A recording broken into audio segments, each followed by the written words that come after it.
நம்மளோட ஜாலிபி கன்சியூம் பண்ணி after 3 weeks வந்து ஒரு நல்ல மாற்றம் பார்த்தேன் அப்படின்னு சொல்லியிருக்காங்க. அதாவது ஸ்கின் அலர்ஜி அப்படின்னு சொல்லுவாங்க. அது இருந்தது. இந்த பிரச்சனை வந்து எனக்கு கிட்டத்தட்ட 3 வருஷமா இருந்துச்சு. நான் பார்க்காத டாக்டர் இல்ல. நான் இப்ப சிங்கப்பூர்ல வேலை செய்றேன். ரொம்ப டாக்டர் போய் பார்த்துட்டு கொடுக்குற டேப்லெட் வந்து மருந்து கொடுப்பாங்க, சாப்பிடுவேன். பட் நல்லாவே போகாது. இந்த ஜாலிபியை கண்டினியூவா ஒரு 2 வாரம் சோ இன்னோட 3வது பாக்ஸ் ஆரம்பிச்சிருக்கேன். நிஜமா சொல்றேன்க்கா, நல்ல ரிசல்ட்க்கா. என்னால வந்து நைட் படுத்து தூங்கவே முடியாது. உடம்பே ஸ்கின் எல்லாம் பார்க்க கொஞ்சம் ரொம்ப அருவருப்பா இருக்கும். இப்ப நிஜமா சொல்றேன்க்கா, நான் டேப்லெட் எடுக்கவே இல்ல. இந்த ஜாலிபி அவ்வளவு ஒரு பெனிஃபிட்டா இருக்கு எனக்கு உண்மையிலே. அந்த ஜாலிபியை குடிச்சு போன மாசம் 24ஆம் தேதி 7 மாசம் கிட்ட வாங்க சாப்பிட ஆரம்பிச்சேன். அன்டில் இப்ப வரைக்கும் ஜஸ்ட் 3 வீக்ஸ் ஆகுது.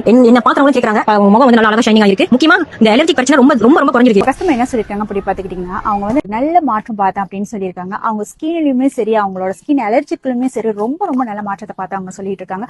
நான் இதுக்கு முன்னுக்கு சொன்ன மாதிரிதான் நம்மளோட ஜாலிபி ஸ்கினையும் தாண்டி நிறைய விதத்துல நிறைய பேருக்கு பெனிஃபிட் கொடுத்துக்கிட்டு இருக்கு. எல்லாருக்குமே தெரியும் நான் ஜாலிபி வந்து ரொம்ப நாளுக்கு வந்து கன்சியூம் பண்ணிக்கிட்டு இருக்கேன். ஒரு நல்ல ப்ராடக்ட் இல்லைன்னா நான் இவ்வளவு நாளுக்கு வந்து கன்சியூம் பண்ணணும்னு அவசியமே கிடையாது. ட்ரை பண்ணாம இருந்தீங்கன்னா கண்டிப்பா நம்மளோட ஜாலிபியை ட்ரை பண்ணி பாருங்க. ரொம்ப நல்ல ரிசல்ட் கண்டிப்பா பாப்பீங்க. ஆனா கண்டிப்பா கன்சிஸ்டன்டா வந்து எடுத்துக்கோங்க. ஓகே.